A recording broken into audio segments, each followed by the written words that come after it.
Yeah. Let's go. We just gotta go hard. I go the hardest. I bring the pain.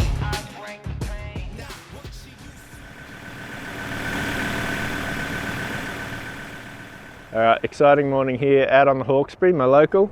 Got a couple of rods spooled up with the brand new J-Braid Expedition, so super excited to give you the rundown on this braid. So join us out in the water, chasing a few estuary species and putting the Expedition through its paces, so let's do it.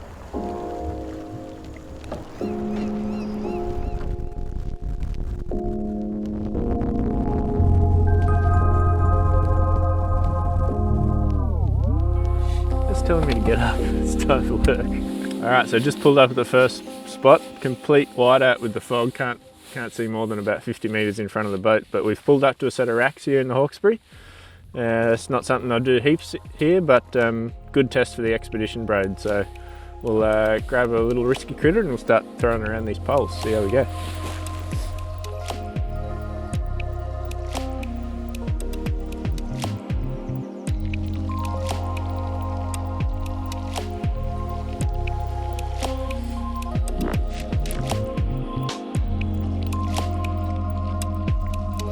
I don't know if I'll get up the middle of them.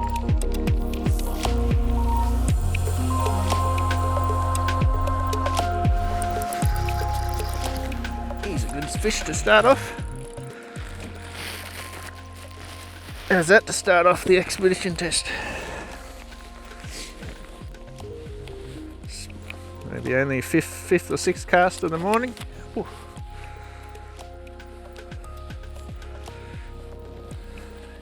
Not a huge fish, but just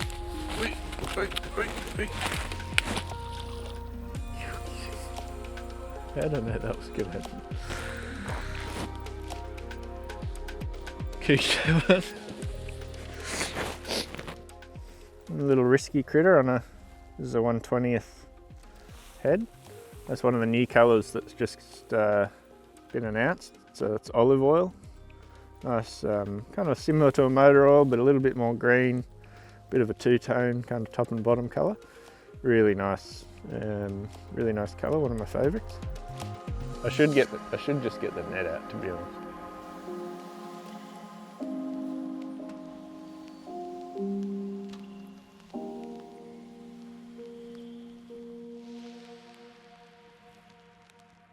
I started getting into rack fishing in the Hawkesbury. Alright, so just fishing some old oyster racks here. So it's towards the bottom of the tide. Ideally we'd want a little bit more water. You can see the tide's quite low on the trays there, but so when the tide's lower I like to fish kind of the outside edges where it's closest to the deeper water. So we'll fish up this washboard, so this is the outside edge. They've got that plastic wrap on the outside to stop the wash going into the rack, so we'll fish along that washboard and then we'll see if we can poke our nose up and fish a couple of these trays. So we've had a few bites and a few lost fish, so see if we can't put one in the boat.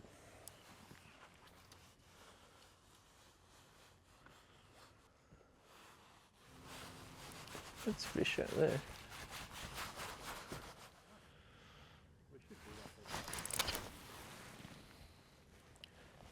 0 for 3 so far. What happened there is a fish got me around a pole.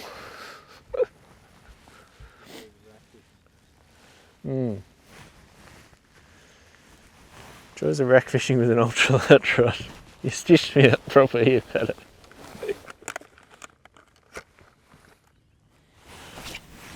Well, ooh, a few fish here.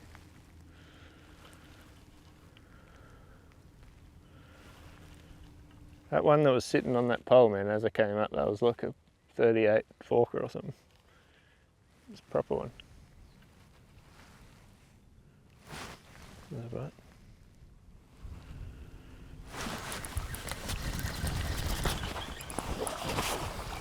Got that one out.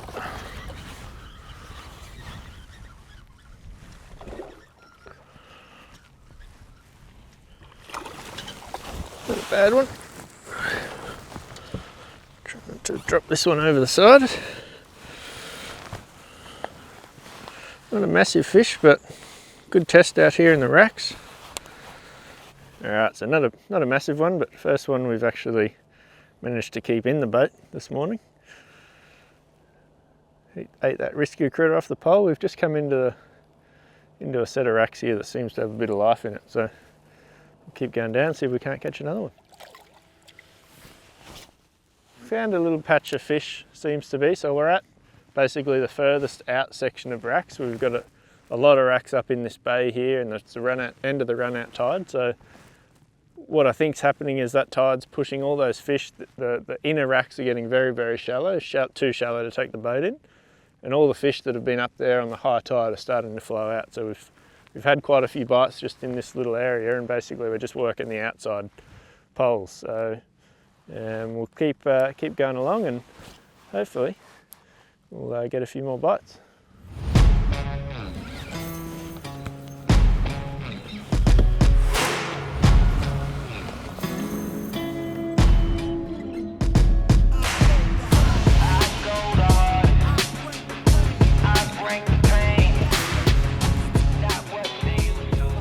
Little flatties on there.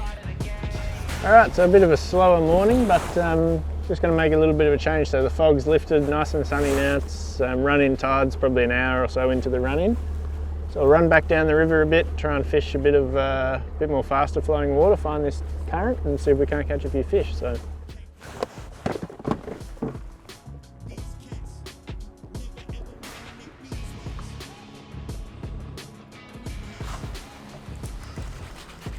don't know what it is.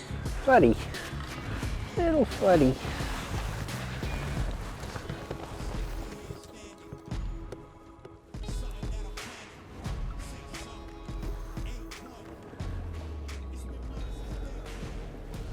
I've got the Mega Live pointed out in front of me. I'm looking about 60 to 70 feet. There's a big school of bream up on a shallow bit of rock here. So see if we can't get a few to play the game.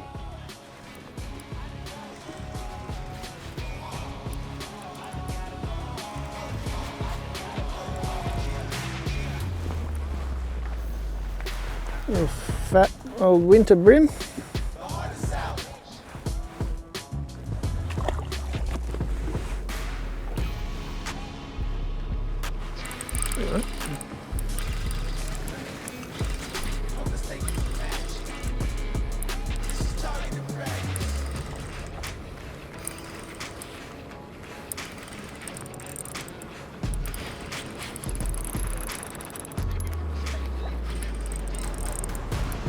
Get a wet to him.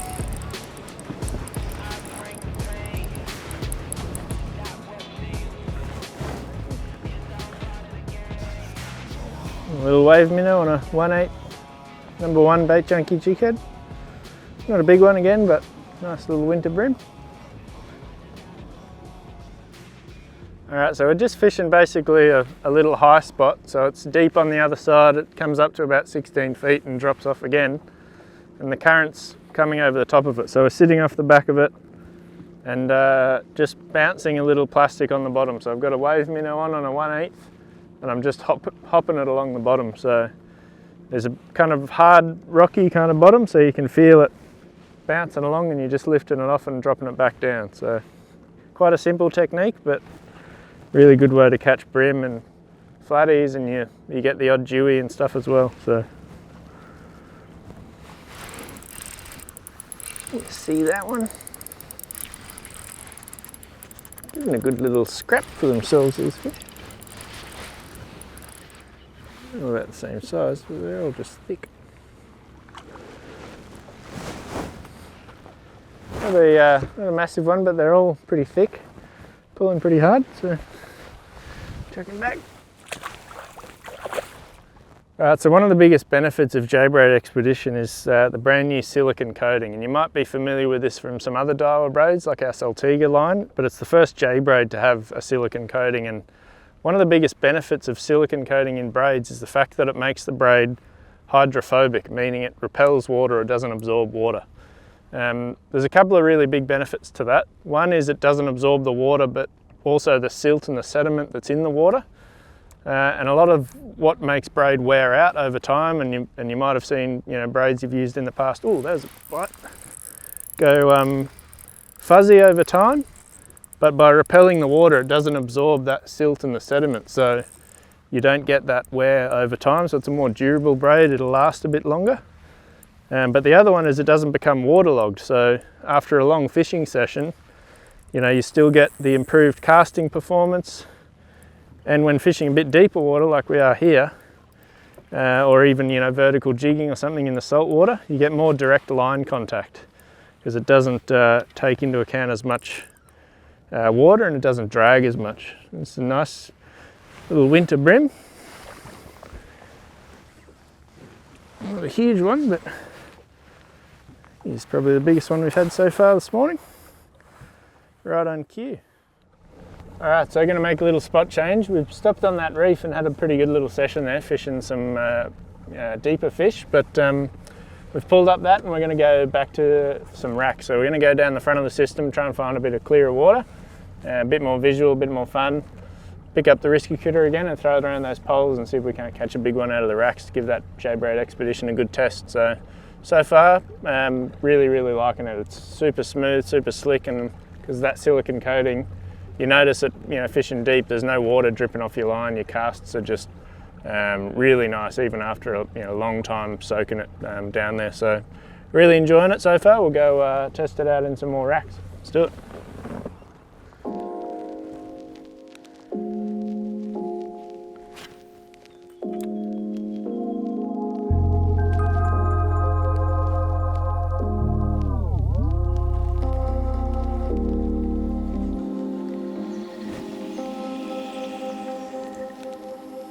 Yeah, I can see them under there. They're just, you got to make them come out for it. That's the problem.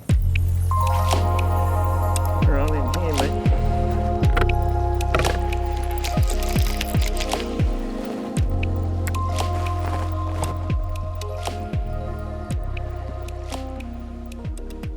Yeah, he's still there.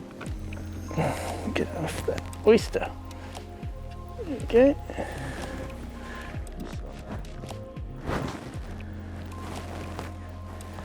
Do the old reel under the water trick.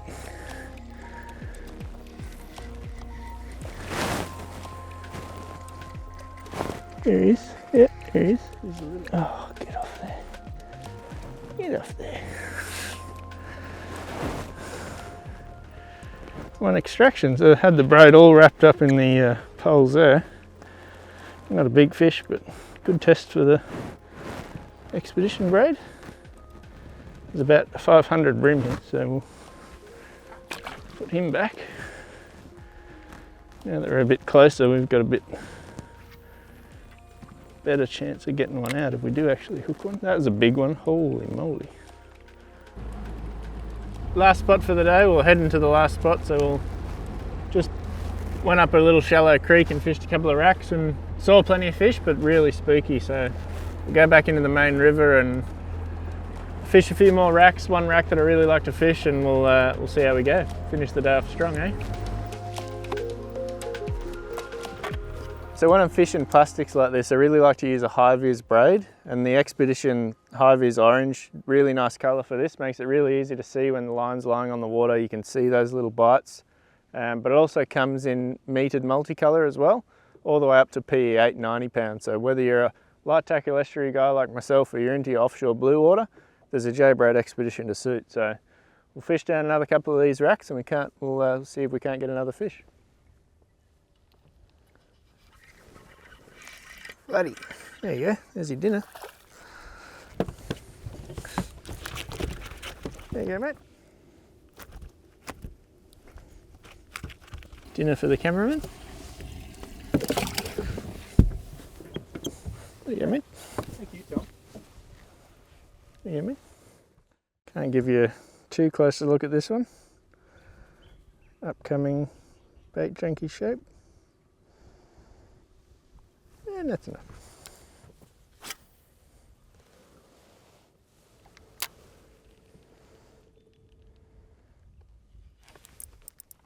That's a good one. Ah! I had him. Prototype. It works. I lost it. Damn. Alright, so not the fairy tale finish we wanted. Lost the last fish we hooked there on the Prototype bait junkie. But happy to know that that gets some bites. We've been using it for a little while now, so pretty happy with that one. It'll come out in the future, but overall pretty good day in the Hawkesbury. Not the prime season to do some rack fishing here. It's the middle of winter, but good chance to come out and show you the new J-Braid expedition. So nothing really tests line like the racks. Probably a bit undergunned in the leader department today, but we'll come back with maybe some heavier rods and heavier leader and give it another crack another day. But overall, J-Braid expedition, really like that. That orange colour makes super easy to see. So that's all right. It'll wrap up today, and we'll come back with some heavier gear and see if we can get revenge.